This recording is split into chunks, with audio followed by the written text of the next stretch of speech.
Minutos. Boa tarde, presidente, vereadores, população que nos acompanha aqui em casa, a imprensa. Eu estou ainda sem recuperar a voz, como diz o vereador locador aqui. O fim de semana foi realmente de intensas emoções. Eu não poderia deixar de mencionar, eu não vou mostrar fotos e vídeos, porque acho que estou contemplada com as imagens colocadas aqui pelo vereador locador, e vai continuar viajando sim, locadora, não tem essa não. Vamos continuar comprando essas encrencas aí, mas foi um sábado realmente de muita emoção, né? Ninguém espera um gol, quer dizer, esperar a gente espera, né? Torcer, você torce, enquanto não apitar, né? Termina quando acaba. Mas aos 48,5 realmente foi uma emoção muito grande. Eu queria aqui parabenizar. O Noroeste passou por momentos muito difíceis no último período. Nós não podemos deixar de lembrar os momentos difíceis enfrentados.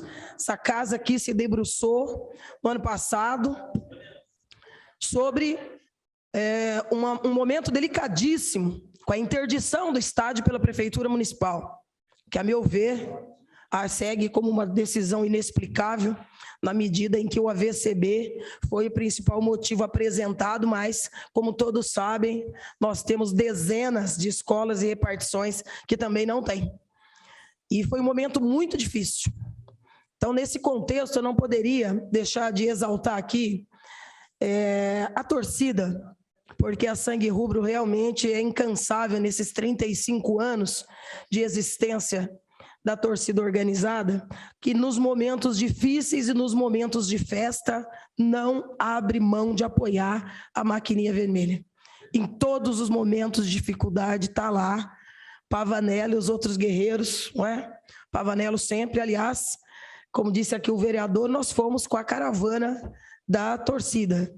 Não voltamos, que infelizmente não é o que aconteceu aqui, mas lá a Polícia Militar acabou pedindo a retirada da nossa torcida 15 minutos antes. Eu achei muito triste, porque num caso como esse, por exemplo, vereador Meira, o momento mais eletrizante desse campeonato se deu exatamente no momento em que a nossa caravana já tinha se retirado do estádio. Portanto, você viaja algumas centenas de quilômetros para acompanhar, torcer, e acaba sendo impedido de acompanhar esse momento importante. De qualquer maneira, a gente sabe que a preocupação era a segurança, né? A gente acaba realmente deixando a emoção falar mais alto, esse medo que o vereador Locadora falou aqui, todos nós sentimos naquele momento, inclusive de punição, porque realmente a emoção foi grande, a gente acabou adentrando ao estádio, e realmente foi um momento inédito. Então eu queria não só exaltar aqui mais uma vez a força dos jogadores que foram guerreiros, mas exaltar aqui em primeiro plano a torcida que irremediavelmente está ali nesses últimos quase 4 décadas ao lado do clube. E não posso deixar também aqui de render a nossa homenagem àqueles que acreditaram no clube, né? Mesmo nessa forma nova ainda das empresas estarem na linha de frente desses clubes, mas eu não poderia deixar de mencionar aqui o esforço da família Mandalite, em especial do Reinaldo, do Rodrigo, e também parabenizá-los por essa festa bonita que foi ontem, um desfile maravilhoso, e no momento em que a cidade está com a autoestima realmente combalida, com saúde e educação precarizada, um momento difícil da política local, ontem foi um momento de lavar a alma. A gente viu a emoção das pessoas nas ruas em que a caravana percorreu, a emoção das pessoas saindo da casa, colocando a bandeira do time na janela, saindo nas calçadas para aplaudir. Foi um momento realmente único.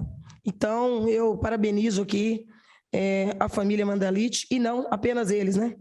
Essa figura emblemática, vencedora por natureza, que é o técnico Luiz Carlos Martins, que realmente fez com o Noroeste o brilhante trabalho que já fez em outros clubes, mas fica aqui o nosso reconhecimento aí, em nome da cidade por esse momento histórico que nós vivemos no final de semana. E agora é continuar torcendo, ajudando, incentivando, porque eu tenho certeza absoluta que nós vamos viver um outro momento histórico, como de alguns anos atrás lá em Piracicaba, quando a gente subiu para 1, e eu tenho certeza que a gente vai conseguir isso com o esforço daqueles que estão apostando, investindo no clube.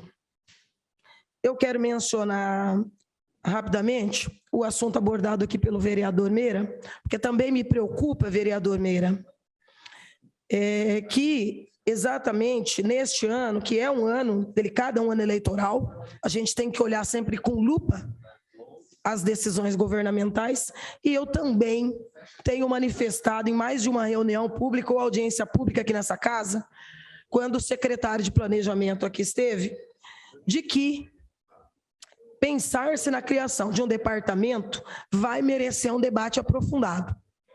E, em especial, coloco aqui mais uma vez, me causou muita estranheza que os últimos 20 dias serviu para uma desconstrução do pouco que havia de política de habitação, sobretudo de habitação de interesse social. Secretaria de Planejamento se livrou, chutou que nem bola os diversos técnicos de carreira da área de habitação que serviam à CEPLAN, independente dos seus cargos de origem, mas atuam na área de habitação há anos. Por que é que no ano em que se cria um departamento de habitação, numa secretaria, se abre mão de técnicos que por uma vida no serviço público, nós temos lá a Vanessa, a Érica, pessoas que estão lá mais de uma década, militando, trabalhando, discutindo, fazendo curso, se aperfeiçoando na área de habitação de interesse social. Aí o governo anuncia a criação de um departamento e, nesse mesmo momento, se livra desses técnicos de carreira e traz para nós um debate para essa casa da criação de uma estrutura dentro da secretaria com o suposto objetivo de discutir a habitação de interesse social somente com cargos de livre nomeação, começando do zero. Eu acho muito estranho. Isso é um debate complexo. São muitas as legislações, não é um tema para qualquer um. É muito estudo e dedicação. O governo vai ter, no mínimo, que nos explicar por que se abre mão de tanto conhecimento de cargos de carreira no momento em que se cria um novo departamento e mais cargos. Sem isso, sem dúvida nenhuma, eu assino embaixo aqui as palavras do vereador Meira, até porque esses servidores, apesar de lotados na CEPLAN, já estavam se utilizando do aparato da Coab. Estavam lotados lá. Então, esse debate vai ter que se tornar mais claro. Quero aproveitar essa fala final aqui para falar de dois assuntos rapidamente. Primeiro, que amanhã nós estaremos, a partir das 9h, fazendo uma audiência pública para discutir mais uma vez a FUNPREV. Quero convidar não só todos nós vereadores, mas os servidores, porque, mais uma vez, eu repito, está muito silencioso o governo num assunto que nós sabemos que em setembro termina aquela, aspas, trégua de 6 meses em torno da CRP. Isso é um debate complexo, que tem implicações graves, tem graves consequências e podendo, inclusive, acabar incidindo no verdadeiro confisco do salário dos servidores, sobretudo os aposentados.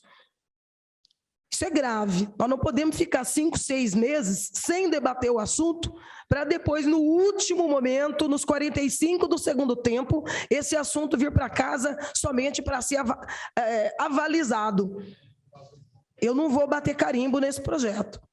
Eu não vou. Esse debate vai ter que ser feito, o governo vai ter que sentar. FUNPREV também. Há N perspectivas sendo abertas por cidades como Ribeirão Preto, por exemplo, e que nós precisamos trazer esse debate aqui. Segregação de massa ou não, utilização dos recursos do imposto de renda dos servidores, várias possibilidades estão sendo discutidas, Brasil afora. Bauru não pode se furtar de aprofundar esse debate antes de trazer qualquer legislação para esta Casa de Leis, porque nós não somos cartório.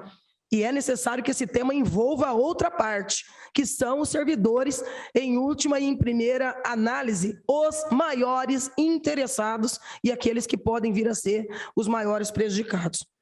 O último assunto, eu não terei tempo, eu vou pedir a minha inscrição nas explicações finais, porque eu quero abordar aqui um lamentável episódio ocorrido na última semana com a professora Tiana, um caso gravíssimo de racismo, que essa casa não pode se calar diante do ocorrido, a sociedade não pode se calar, e em tempos tão conservadores e violentos, uma agressão contra uma liderança preta, uma mulher, uma professora, não pode literalmente passar desapercebido. Então, eu volto a esse assunto, porque já conversei com o vereador Locadora, para nós, através da Comissão de Direitos Humanos, aprofundar esse debate aqui em nome do Parlamento.